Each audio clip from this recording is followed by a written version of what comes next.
In this procedure, we will perform manual override on a power gear above floor slideout. The tools required for this procedure are a utility knife, a ratchet, and a 3/4 inch socket. First, locate the access point underneath the slideout. Then, unzip the zipper and use the knife to cut within the lines of the zipper all the way around through the Darko that is underneath the zipper.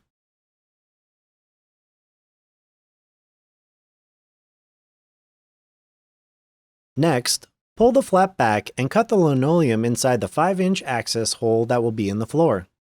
Cut the hole large enough that your hand can reach through to the motor and move freely.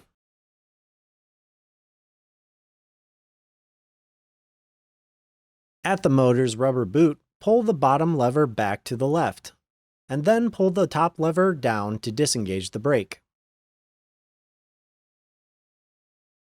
Next, disconnect the red and black wires to remove power to the motor. There are two ways to manually override the system. The first is at the motor. Use the ratchet to turn the manual override nut to manually retract the room.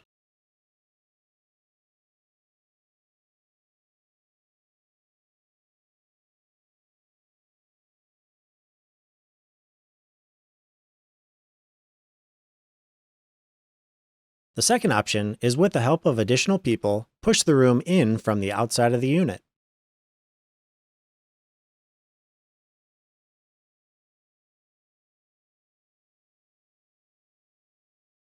Once the slide out is fully retracted, re-engage the brake on the motor by pushing the lever towards the top. Finally, zip up the access point and the slide out is now safe for travel.